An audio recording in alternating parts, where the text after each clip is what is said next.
Welcome back to the agenda. Right, world leaders meeting in Baku in Azerbaijan right now for those COP29 climate talks. You remember this time last year, they were hosted right here in Dubai at Expo City. The focus this year, well, the big focus is how to finance poorer countries to help them develop clean economies. But at the moment, the outlook is pretty depressing. In fact, there is an official term for what many of us are feeling. It's called climate fatigue. It's a state of emotional exhaustion that comes from choosing to make green choices, but also feeling sort of powerless to make any difference. So, to discuss whether there is anything that we can do on an individual and a corporate basis to make a difference to global warming, I'm joined in the studio by His Excellency Sharif Salim Al-Olama. He's the Undersecretary for Energy and Petroleum Affairs in the Ministry of Energy and Infrastructure right here in the UAE. And he's been kind enough to stay with me in the studio. Sir, thank you very much, as ever, for your time. We really appreciate it. Always. Well, we had some questions coming in. People are texting in on 4001. Specifically, we heard from Armin a few minutes ago. He's very enthusiastic about making his home greener. And Alex has texted in saying, are residents allowed to turn their homes into solar energy grids and recycle water? What's your answer to that, sir? Actually, what we've seen, Dubai has actually been taking the lead when it comes to allowing the customers that are actually homeowners to implement renewable solutions in their homes. What I'm talking about specifically is Shams Dubai program. It's basically a program that DEWA has initiated, which individuals can actually apply for installing solar panels on their homes and benefiting from the cheap electricity that can be produced from solar panels, and at the same time, of course, helping the environment from an emissions perspective. As the ministry, of course, we picked up on the good practice in Dubai, and about a year and a half ago, we were successful in actually issuing a law that allows solar panel installations on all buildings and houses across the UAE. So now we are working with H.E Water and Electricity in the Northern Emirates, where we have established a governance structure and a methodology for individuals to actually apply for this service and install solar panels on the top of their roofs. And also, as I understand it, Abu Dhabi is applying the same. So this is one of the ways that the government can actually support these initiatives, is supporting the individuals with laws and policies that make this kind of a shift doable.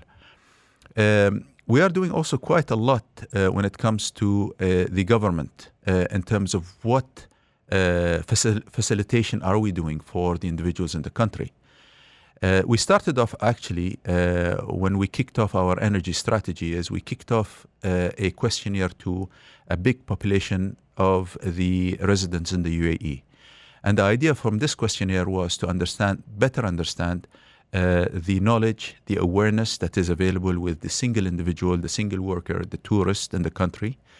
And we identified gaps. Based on this, we established a three-part plan, a comprehensive plan that we are actually working against in terms of what are the next steps that we need to do to entice the society to actually take on board a lot of the initiatives that are available to them. I commend the individual who sent in the question that, he has taken that initiative of actually turning his home into green. And this is part of what we are doing hand in hand with the private sector.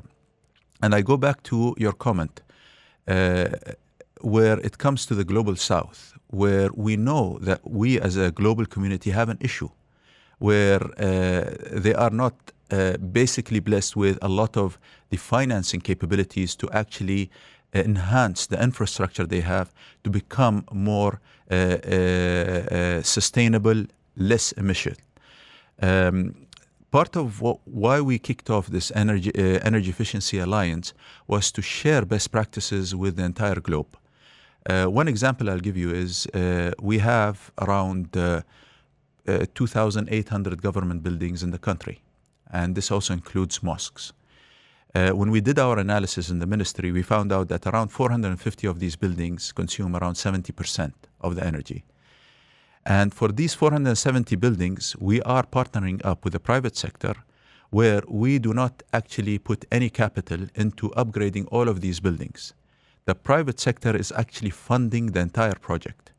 And they're funding it because they get the returns from the savings that these buildings do in their energy bills. It's a very interesting way of actually approaching a problem.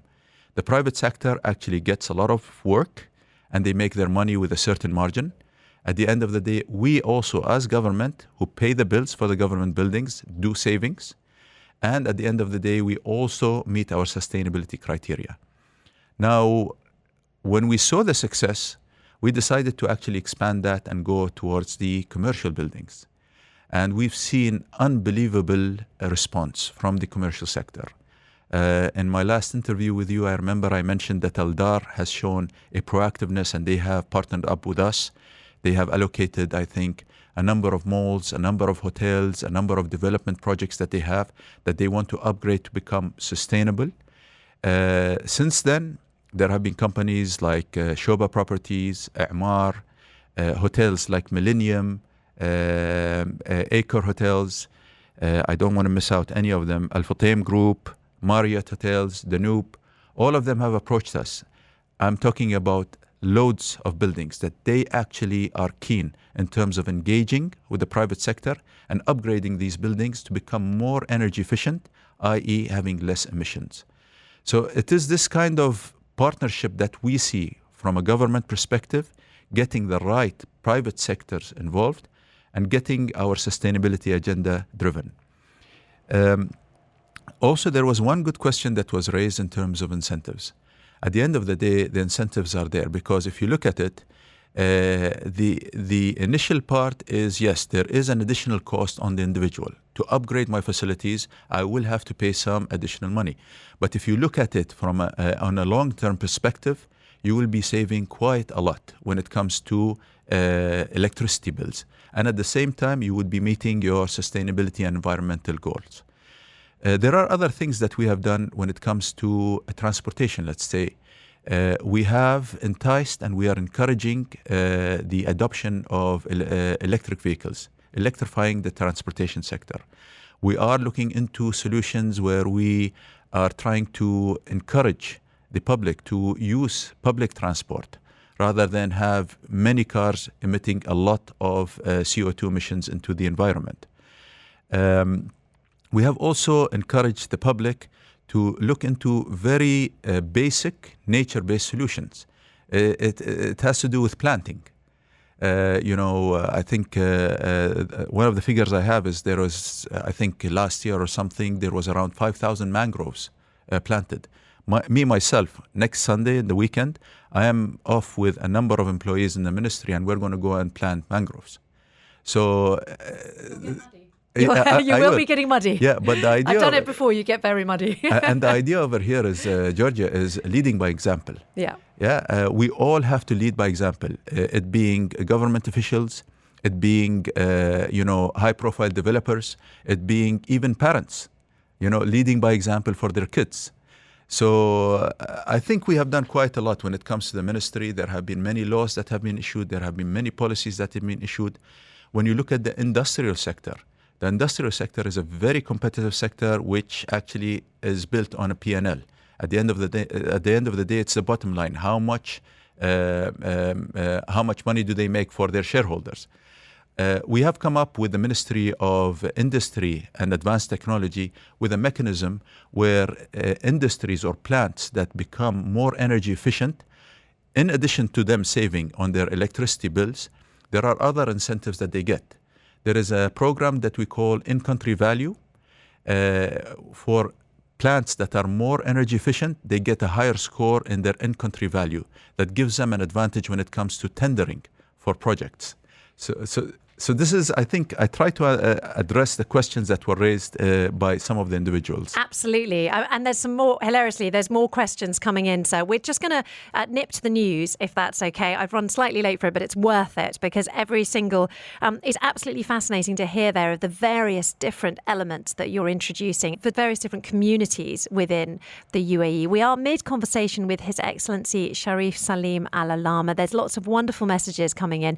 Please do keep them coming, 4001, or you can WhatsApp me on 04871 5500. His Excellency is the Undersecretary for Energy and Petroleum Affairs in the Ministry of Energy and Infrastructure.